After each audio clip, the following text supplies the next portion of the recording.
Hello, my name is Chloe. My entire life I was the quiet one, the observer, the good girl who sat in the corner and watched the rest of my family perform. And my family. They were a performance.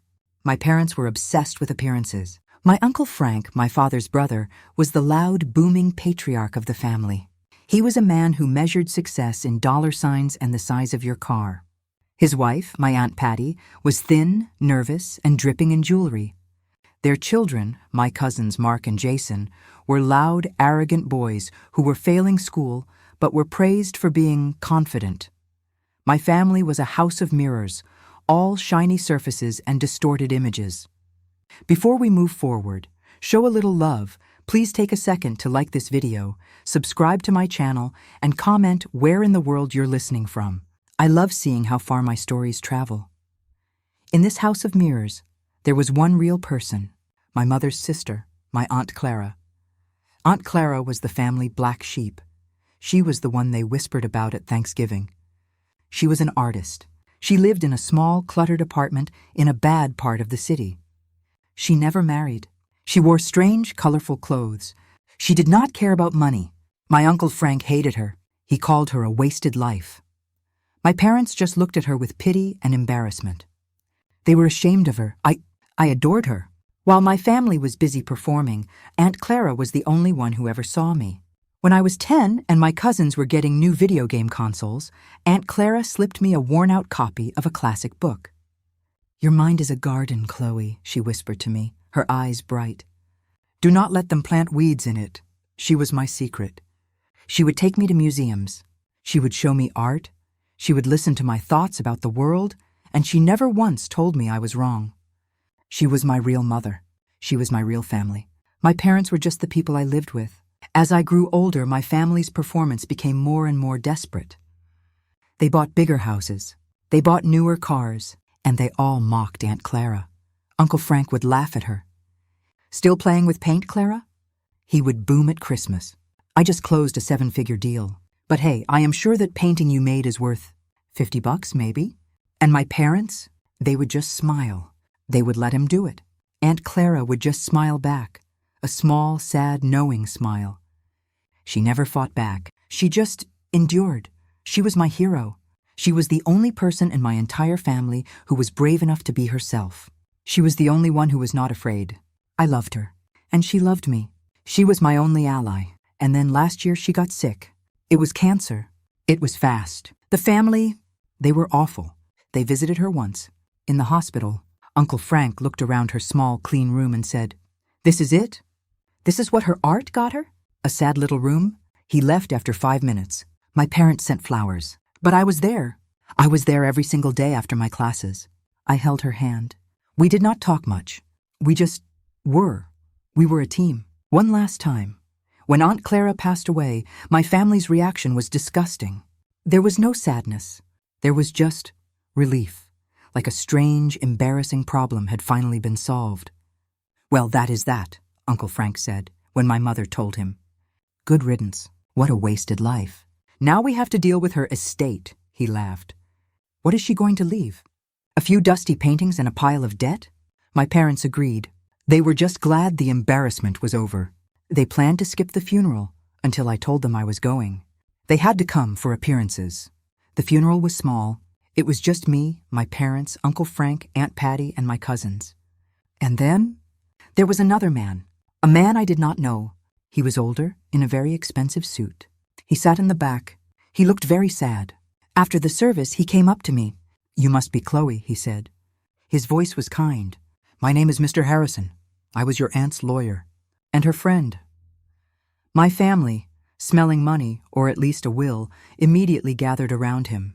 "Ah, the lawyer," Uncle Frank said, putting a fake, sad look on his face. "My sister-in-law. Such a tragedy. We will need to settle her affairs. I can handle it. I am the man of the family." Mr. Harrison looked at Uncle Frank with a cold, clear, calculating gaze. I saw in that one look that this man knew exactly who my family was. "The will reading," Mr. Harrison said, his voice firm, "is tomorrow. At my office, 10 a.m. Only the people named in the will are invited to attend. That would be all of you." My family was shocked. "They were all named?" They started whispering. Maybe she did have something. Maybe she had a secret nest egg. They were so excited. The next day, we were all sitting in a huge, polished wood conference room. My family looked like they were about to win the lottery. Uncle Frank was already talking about how he would invest whatever little bit Clara had left. Mr. Harrison walked in. He sat down. He opened a large leather-bound document. "We are here to read the last will and testament of Clara Marie Jensen," he said. He read the legal parts, and then he got to the assets. "First," he said, "to my sister and my brother-in-law." My parents sat up straight. "I leave nothing." "You had your chances. You chose your path," my mother gasped. "To my brother-in-law, Frank, his wife Patty, and their sons, Mark and Jason." Uncle Frank grinned. "I leave nothing. You have enough, and you were never kind." Uncle Frank's face turned a dark, ugly red. "What? This is an insult." Mr. Harrison just continued. "And finally, all the rest of my estate, my savings, my stocks, my bonds, and all real property, I leave entirely and solely to my beloved niece, Chloe, the only one who saw me, the only one who loved me. She is the only one I trust with what I built." My father looked at me. "What did you do?" he hissed. "Built?" Uncle Frank yelled. "What did she build? A pile of debt? What estate?" Mr. Harrison looked at him. "Your sister-in-law, Mr. Vance, was not just an artist. She was one of the most brilliant investors I have ever known. She sold her paintings, yes, but she sold her first one 30 years ago for a very large sum, and she invested it, and she never ever told any of you. The total value of her estate, after taxes, is $2.3 million, including the building, the Clara building, the one in the historic district." The room was silent. $2.3 million. The blood drained from my uncle's face. My mother was staring at me. Her eyes were not kind. They were hateful. "The building?" Aunt Patty whispered. That dirty apartment building?"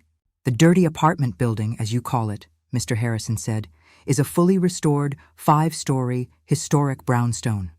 It has a penthouse apartment and 4 other full-floor units. It is valued at $2.3 million. And everything else belongs to Chloe." I could not breathe. "My Aunt Clara? She had done this. She had built this for me." "No," Uncle Frank said. He stood up. "I will not accept this. She was senile. She was crazy. And this child," he pointed at me. "She manipulated her. We will fight this. We will see you in court." "I would not do that," Mr. Harrison said, his voice quiet.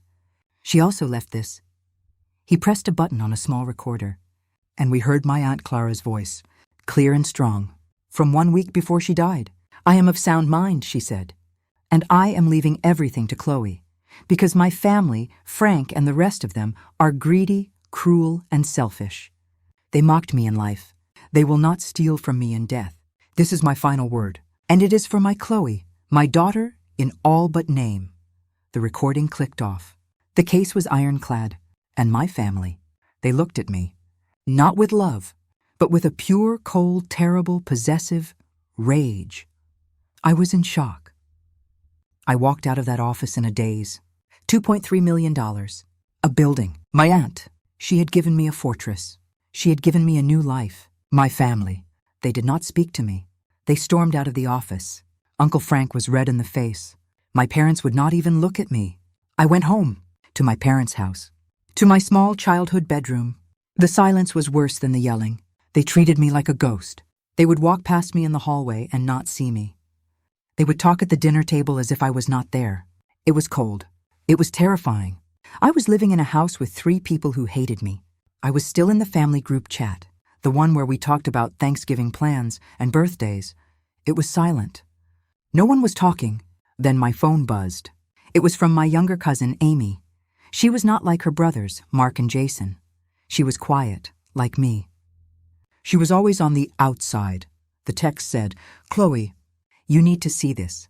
I am so sorry. They are horrible." She had added me to a new group chat, a secret one they had made, thinking I was not in it. My Uncle Frank had created it. The name of the group was Family Business, and I was not in it. Amy had added me, but my name was hidden. I could just watch. My blood went cold. I started to read. Uncle Frank, okay, we all agree. The girl is a child. She cannot handle a $2.3 million asset. She is weak. She is naive. We as a family have to step in and manage it for her. My mother. Frank is right. She is just a child. She does not know what she is doing. It is not safe for her to have that much. Uncle Frank. Right. So here is the plan. We are not going to ask her. We are going to tell her. We are the adults. We will move into the building. We will manage it. We will pay the bills. We will handle the upkeep, and she can... I do not know. She can live there too. We will give her a room. Aunt Patty. Oh, the penthouse. I saw pictures online. It is beautiful. 3 bedrooms. Frank, that is ours. We will take the penthouse. My cousin Mark. Me and Jason will take the 4th floor. We can make it a bachelor pad. My other aunt, my father's sister, who I had not seen in years, chimed in. Well, if we are just taking things, I want the 2nd floor. It is good for my kids. It is not fair that Frank gets the best one. My father. Calm down. We will take the ground floor. It has the garden access. It is only fair. We are her parents. I could not breathe. I was reading a live feed of my family. My entire family, dividing my building, assigning floors, like prizes, like they were at a carnival, and they had all just won. They were not just talking about it. They were planning it. They were stealing my home. I kept reading. Uncle Frank. Okay, it is settled. We move in on the 1st of the month. That gives us 2 weeks to get our movers. We will all show up together. She cannot say no to all of us. She is weak. She will just cry and let us in. She has always been weak. My mother. What if she calls that lawyer? Uncle Frank. Let her call him. What is he going to do? She is a child. We are her family. We are just protecting her. It is our duty. I felt a coldness. A coldness I had never felt in my life. The hurt. The deep, terrible hurt I felt. It burned away. It turned into something else. It turned into a hard, cold piece of steel. They were right. I had been weak. I had been quiet. I had let them walk all over me my whole life. I had let them mock my Aunt Clara, and now they were going to spit on her grave and steal the one beautiful, powerful thing she had tried to give me. My aunt's voice came back to me. Your mind is a garden, Chloe. Do not let them plant weeds in it. They were not just planting weeds. They were trying to pave the whole thing over. I closed the group chat. I turned off my phone. They thought I was weak. They thought I was a child. They had no idea who my Aunt Clara had raised me to be. I did not text back. I did not yell. I did not cry. I did not make a scene. I played their game. I was the quiet, invisible, grieving girl. I stayed in my room. My parents thought I was depressed. They thought I was processing my grief. They would leave my food outside my door. They were being careful with me. They were handling me before they moved in for the kill. I was not grieving. I was working. The next morning, I was at Mr. Harrison's office at 8 a.m. They are going to try and take it, I said. I did not cry. My voice was cold. They are planning to move in on the 1st of the month. Mr. Harrison did not look surprised. I expected as much, he said. Your aunt? She expected it too. That is why she left these. He handed me a folder. It was a battle plan, a list of steps, a list of people. She knew they would come for it, Chloe, he said. So she gave you the weapons to fight back. Now, let's get to work. For the next 2 weeks, I was not Chloe the sad niece. I was Chloe the landlord. I was the CEO. I was the owner. I signed the papers. The deed to the building was transferred to my name. It was legally 100% mine. I hired a new property management company, a tough, professional, no-nonsense firm. I had a meeting with their head of security, a big man named Mr. Stone. I hired 2 of his men, off-duty police officers, for a private security detail on the 1st of the month. And I called a locksmith, a 24-hour, industrial-grade locksmith. I booked him for the entire day. The 1st of the month came. It was a beautiful sunny day. I woke up early. I did not feel scared. I felt calm. I felt my Aunt Clara with me. I put on a new black suit, the first one I had ever bought. I looked in the mirror. I did not see the quiet, mousy girl. I saw a landlord. I was on the front steps of my building at 9 a.m. The locksmith was already there in his van. My 2 security guards, Mr. Stone and his partner, were standing there in simple, dark suits. They looked like they could stop a truck. At 10 a.m., the first moving van arrived. It was a huge truck. Frank Vance was written on the side of the order. My uncle, he pulled up in his new, flashy black car. He got out. He was laughing. He saw me. He actually laughed louder. Well, well, Chloe, he boomed. He walked up the steps. He was so confident. He did not even see the security guards. Good, you are here. You can give us the master keys. We are taking the penthouse. The movers are here. We need to get started. No, I said. He stopped. He blinked. What? What did you say? I said no, I said. My voice was not my voice. It was a new voice. It was cold. It was clear. It did not shake. Now you listen to me, you little... He started, his face turning red. No, Uncle Frank, I said. You listen to me. Just then, 2 more cars pulled up. My other aunt, my parents, and behind them, a moving van for my cousins. They all got out. They were all smiling, laughing, ready to take their prizes. They walked up, a little army of greed. Frank, what is going on? My father asked. Why are the movers not inside? She's being difficult, Uncle Frank stammered. Hello, everyone, I said. My voice was loud now. It echoed on the quiet, expensive street. Thank you all for coming. But there seems to be a misunderstanding. There is no misunderstanding, Chloe, my mother said. Her voice was sharp. We are your family. We are here to help you. Now let us in. I cannot do that, I said. I held up my hand. I was holding a folder, the one Mr. Harrison gave me. First, I said, this is the deed to this building. As of yesterday, it is legally and exclusively in my name. Chloe Jensen. Second, I said, this is a copy of my Aunt Clara's will. The one you all heard. The one that was certified by a judge. The one that leaves you. Let me check. Oh yes, nothing. Third, I said, and my hand was shaking, just a little. This is a printout. From your family business group chat. The color drained from every single one of their faces. My mother looked like she was going to be sick. My cousin Amy was not there. I had made sure to call her and thank her. You were spying on us? Aunt Patty shrieked.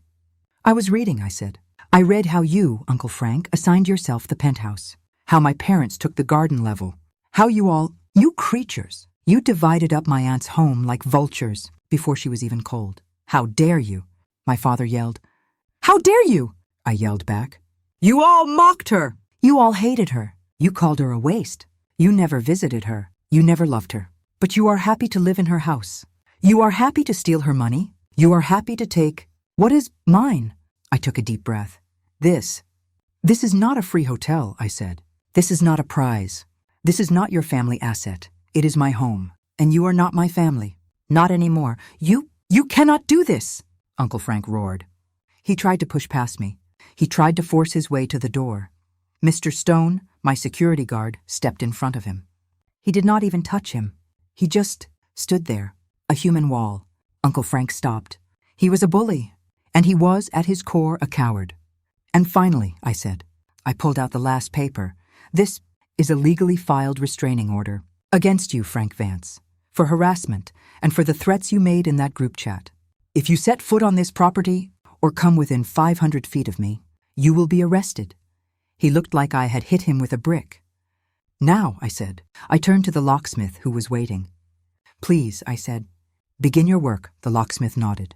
He walked to the front door and he drilled out the main lock. A loud, grinding metal sound. It was the most beautiful sound I had ever heard. My mother was sobbing. You are throwing us out? Your own family? You are not my family, I said. You are just tenants who cannot pay, and you are trespassing. You have 1 hour to get your moving vans off my street, or I will have them towed, and I will have you, every single one of you, arrested for trespassing. They screamed. They yelled. They threatened. They called me names. I did not listen. I just stood there on my steps, and I watched. The locksmith went inside, and one by one we could hear the sounds. The sound of new locks being installed. The sound of deadbolts sliding into place. The sun started to go down. The moving van drivers told them they had to leave. They were losing money. One by one, defeated, they got back in their cars. Their boxes and their furniture still in the trucks. They drove away. By midnight, the street was silent. The building was quiet. All the locks were new. I had the new keys, a whole heavy ring of them. I stood in the penthouse, my penthouse. I looked out the window at the city. It was quiet. It was safe. It was mine. I was not happy. I was not sad. I was just a landlord. And for the first time in my life, I was home. Aunt Clara's legacy was safe. I had not let them plant their weeds. I had pulled them out by the root.